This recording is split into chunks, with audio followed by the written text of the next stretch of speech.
Sirens, jackhammers, the endless hum of traffic. The modern urban environment is a relentless acoustic assault. It is logical that we spend a significant portion of our lives seeking out quiet spaces to escape the noise. We instinctively associate the absolute absence of sound with deep neurological rest. The assumption is straightforward. If you can step into a perfectly still, soundless void, the mind will finally power down and achieve total peace. But when researchers engineer spaces to eliminate all ambient noise, human test subjects do not relax. Instead, they experience acute disorientation, panic, and severe psychological distress. The assumption that 0 decibels equals tranquility fails in practice. This state of absolute silence acts as an acoustic trap.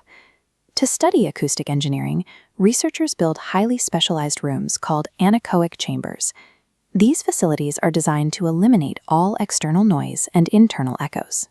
The threshold of human hearing is roughly 0 decibels. A quiet bedroom at night sits around 30 decibels. Anechoic chambers drop past the floor of human perception, plunging down into negative 20 decibels. In these sub-zero environments, time is limited. Even seasoned researchers struggle to remain inside for more than 45 minutes. As the minutes pass, subjects report intense nausea. Their spatial awareness fractures, making it difficult to stand upright, and a creeping claustrophobic panic forces them to leave the room. The engineers successfully eliminated all external sound, yet they uncovered a severe physiological failure point in the people sitting inside. Removing 99.99% of acoustic energy requires a rigid application of physics. Sound is a physical vibration, and to destroy it, you have to break its physical path. The isolation begins from the ground up. The entire chamber is built on a suspended floating mesh floor, severing the room from the concrete foundation and stopping any terrestrial or mechanical vibrations from traveling up into the space. This diagram shows the geometry lining the chamber's walls, ceiling, and floor. When a sound wave enters a triangular fiberglass wedge, its trajectory forces it to bounce inward against the opposing angled walls. With every inward reflection, the wave loses momentum. The dense fiberglass absorbs the vibration, converting it into trace amounts of heat. Each consecutive bounce diminishes its kinetic energy until the wave simply ceases to exist. Zooming out, we can see this geometric pattern acting as a barrier. Any stray sound produced within the room is immediately swallowed, leaving 0 possibility for an echo to bounce back into the center. The architecture achieves a static vacuum, but the living human observer stepping into this space brings a dynamic, chaotic set of variables. Because the chamber guarantees 0 reflection, any noise a person perceives in that room originates from one source, themselves. To understand the panic inside the anechoic chamber, we have to look past the fiberglass wedges and examine the biology of the human ear. The human auditory system operates on a sliding scale of sensitivity, known as auditory gain. When ambient noise drops, the brain reacts exactly like an automatic microphone, cranking up its internal sensitivity to capture whatever faint signals might be left. This graph of the auditory response shows a clear intersection. As the external room decibels plunge into the negatives, the brain's internal sensitivity rises sharply. The nervous system requires a continuous baseline of sensory input to orient the body in physical space. When that external input reaches absolute 0, the hypersensitive brain is forced to redirect its focus entirely inward, scanning the body's own mechanical functions.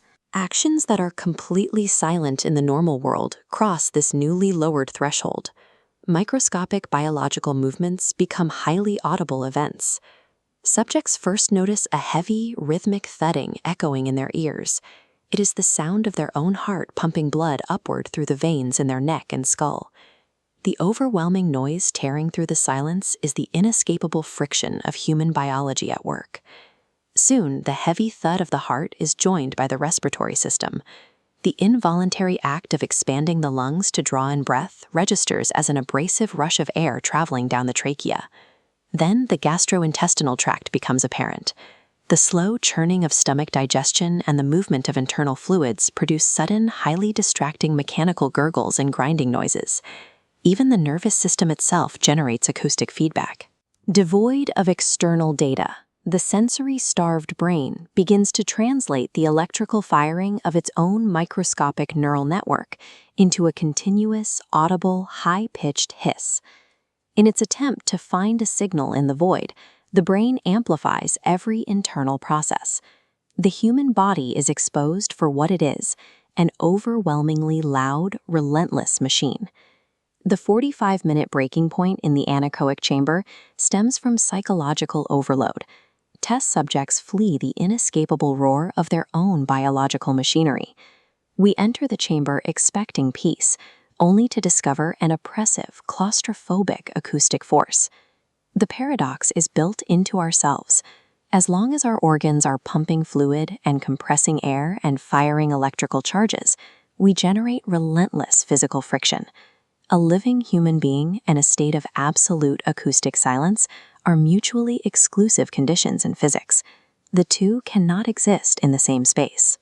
The constant internal hum we spend our lives trained to escape is the resonance of our own vitality. True silence can only be achieved when that biological machinery finally stops.